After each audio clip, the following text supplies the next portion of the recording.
എല്ലാ ആസാദിയുടെ മാന്യ പ്രേക്ഷകർക്കും പുതുവത്സര ആശംസകൾ. പ്രഭാതമഞ്ഞ് ഏർലി മോർണിംഗിലാണ് നമ്മൾ സാധാരണയായിട്ട് ടെലികാസ്റ്റ് ചെയ്യാറുള്ളത്.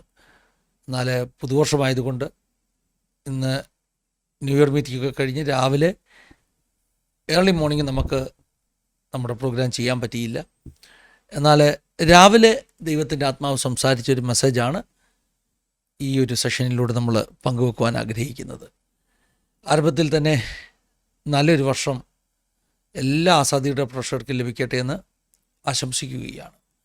ഈ വർഷത്തേക്ക് ദൈവം ഞങ്ങളുടെ ചർച്ചിന് നൽകിയിട്ടുള്ള promise word year of multiplication എന്നാണ്. വർധനവിൻ്റെ വർഷം. വർധനവുണ്ടാകണമെങ്കിൽ നാം വിറ്റ്നസ് ചെയ്യണം, നാം സാക്ഷികളാകണം, ഒരുവനെ നേടണം. ഇതൊക്കെയാണ് കഴിഞ്ഞ ദിവസം പരിശുദ്ധാത്മാവ് ഞങ്ങളെ പഠിപ്പിച്ചുകൊണ്ടിരിക്കുന്നത്. കഴിഞ്ഞ മോർണിംഗ് ഡ്യൂയിൽ പറഞ്ഞ വചനവുമായി ബന്ധപ്പെട്ട ഒരു വചനം പിന്നെയും ഇന്ന് വായിക്കുന്നു. 1 കൊരിന്ത്യർ ലേഖനം 5-ാം അധ്യായം 6 മുതലുള്ള വേദഭാഗങ്ങൾ. അസാരം പുളിമാവ് പിണ്ടത്തെ മുഴുവനും പുളിപ്പിക്കുന്നു എന്ന് അറിയുന്നില്ലയോ?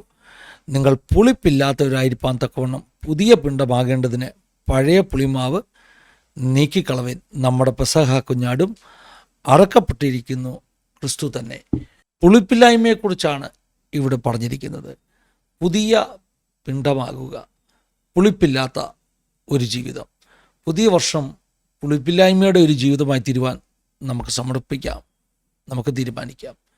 പുളിപ്പ് ഈ 1 കൊരിന്ത്യർ ലേഖനം 5-ാം അധ്യായത്തിൻ്റെ അടിസ്ഥാനത്തിൽ പാപത്തെ കാണിക്കുന്നതാണ്. പാപത്തിൻ്റെ പുളിപ്പ് നമ്മുടെ വ്യക്തിപരമായ ജീവിതത്തിലും സഭകളിലും കടന്നുകൂടാതിരിക്കട്ടെ. യേശു കർത്താവ് പുളിപ്പിനെക്കുറിച്ച് പറഞ്ഞപ്പോൾ പരീശന്മാരുടെ പുളിപ്പ് അല്ലെങ്കിൽ അവരുടെ ദുരുപദേശം, അവരുടെ കപടഭക്തി നമ്മളിൽ നുഴഞ്ഞു കയറരുത് എന്ന് പറഞ്ഞിരിക്കുന്നു. ഇപ്പോൾ കപടഭക്തിയും പുളിപ്പാണ്, ദുരുപദേശം പുളിപ്പാണ്. തെറ്റായ പഠിപ്പിക്കലുകൾ നമ്മളിലേക്ക് പ്രവേശിക്കുവാൻ സാധ്യതയുള്ള പുളിപ്പാണ്. ഏത് ദൈവദാസനും തെറ്റായ ഉപദേശം അറിയാതെയോ അറിഞ്ഞോ ഒക്കെ പഠിപ്പിക്കുവാൻ സാധ്യതയുണ്ട്. ചിലർ ഉപദേശം തെറ്റാണെന്ന് അറിഞ്ഞിട്ടും അവരുടെ വ്യക്തിപരമാകുന്ന സ്ഥാപിത താല്പര്യങ്ങൾക്ക് വേണ്ടി വചനത്തെ വളച്ചൊടിച്ച് പഠിപ്പിക്കുന്നവർ. മറ്റു ചിലർ സത്യസന്ധരാണ്, അവർക്കറിയില്ല അവർ പ്രസംഗിക്കുന്നത് തെറ്റാണ്. അങ്ങനെ പുളിച്ച തെറ്റായ ഉപദേശം പ്രസംഗിക്കുന്നവരുണ്ട്. ഇന്ന് പ്രഭാതത്തിൽ പുതുവർഷത്തിൻ്റെ ആദ്യത്തെ ദിവസത്തിൽ ഞാൻ കണ്ട ഒത്തിരി സ്വപ്നങ്ങളിൽ ഒരു സ്വപ്നം, ഞാൻ കണ്ട് ഉണർന്ന ഒരു സ്വപ്നം, ഞാൻ ഫ്രിഡ്ജിൽ നിന്ന് പാലെടുത്ത് കുടിക്കുകയാണ്. ഫ്രിഡ്ജിലിരിക്കുന്ന പാല് ചീത്തയാകാൻ സാധ്യതയില്ല. കുടിക്കുമ്പോഴും എനിക്ക് മനസ്സിലാകുന്നില്ല അത് പുളിച്ചുപോയ ചീത്തയായ പാലാണ്, ഇരുന്ന് പഴകിപ്പോയ പാല്. ഞാൻ ഒരു സിപ്പ് ഇറക്കിയ ശേഷം ആരോ എന്നോട് പറയുന്നു അത് പുളിച്ച പാലാണ്. പിന്നെ ഞാൻ കാണുന്നത് ഞാൻ ആ പുളിച്ച പാല് അകത്ത് പോയത് ഒമിറ്റ് ചെയ്ത് ഛർദ്ദിച്ച് പുറത്തു കളവാൻ ശ്രമിക്കുന്നതാണ്. ദൈവമക്കളെ, എനിക്ക് മനസ്സിലായ ഒരു കാര്യം, നമ്മുടെ ആരുടെ ജീവിതത്തിലും ഈ പുളിപ്പിൻ്റെ അനുഭവം കടന്നുകൂടുവാൻ സാധ്യതയുണ്ട്. പുളിച്ച പാലെന്ന് പറയുമ്പോൾ പാലിനെ പലപ്പോഴും ദൈവത്തിൻ്റെ വചനവുമായിട്ടല്ലേ നാം താരതമ്യപ്പെടുത്താറുള്ളത്.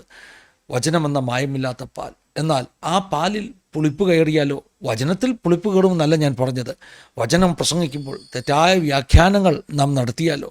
കലത്തിൽ മരണമെന്ന് ഏലീശ പ്രവാചകൻ്റെ കാലത്ത് പറഞ്ഞതുപോലെ നമ്മുടെ വ്യക്തിപരമായ ജീവിതത്തിൽ അല്ലെങ്കിൽ സഭയ്ക്കകത്ത് മരണം വിതയ്ക്കുന്ന ദുരുപദേശങ്ങൾ, തെറ്റായ ഉപദേശങ്ങൾ, പാപത്തെ പ്രൊട്ടക്റ്റ് ചെയ്യുന്ന സ്വഭാവങ്ങൾ ഒരു കാരണവശാലും കയറാൻ പാടില്ല. ഞാൻ ആ സ്വപ്നം കണ്ടപ്പോൾ ഞാൻ എന്നെ തന്നെ ഒന്നുകൂടെ സമർപ്പിക്കാനിടയായി തീർന്നു. ദൈവമേ, ഈ വർഷം എൻ്റെ വചനങ്ങൾ, ഞാൻ പ്രസംഗിക്കുന്ന വാക്കുകളിൽ അറിഞ്ഞോ അറിയാതെയോ തെറ്റായ ഉപദേശങ്ങൾ ഒരിക്കലും പഠിപ്പിക്കുവാൻ ഇടയായിത്തീരരുത്. ഓരോ ദൈവദാസൻ്റെ ഉത്തരവാദിത്വമാണ് താൻ പഠിപ്പിക്കുന്നത് എന്ത് എന്ന് പിന്നെയും ശോധന ചെയ്യേണ്ടത്. വിശ്വാസികൾ ബെരോവയിലെ വിശ്വാസികളെപ്പോലെ വചനത്തിൽ അതുണ്ടോ എന്ന് ശോധന ചെയ്യുന്നതിനോടൊപ്പം പ്രസംഗിക്കുന്ന ദൈവദാസൻ്റെ ഉത്തരവാദിത്തമാണ് ഒരു കാരണവശാലും താൻ പഠിപ്പിക്കുന്ന വചനം തെറ്റുവാൻ പാടില്ല. അങ്ങനെ തെറ്റിയാൽ താൻ തന്നെയല്ല, തന്നെ കേൾക്കുന്നവരെ കൂടിയാണ് വഞ്ചിക്കുന്നതെന്ന ബോധ്യത്തോടുകൂടെ പ്രസംഗിക്കുന്നത് അങ്ങനെ തന്നെയോ എന്ന് ശോധന ചെയ്യേണ്ടത് ആവശ്യമാണ്. ഞാൻ കണ്ട സ്വപ്നത്തിൽ കണ്ടതുപോലെ എന്തെങ്കിലും പുളിച്ച ഉപദേശം നമ്മുടെ അകത്ത് കടന്നുകൂടിയിട്ടുണ്ടെങ്കിൽ അതിനെ ഛർദ്ദിച്ച് പുറത്തു കളയണം, അല്ലെങ്കിൽ അത് നമുക്ക് ആപത്കരമാണ്. ഈ വർഷം മുഴുവൻ ദൈവം നിങ്ങളെ നടത്തട്ടെ. ഒരു നല്ല ദിവസം ദൈവം നിങ്ങൾക്ക് നൽകട്ടെ. God bless you all. Have A wonderful time. God bless you.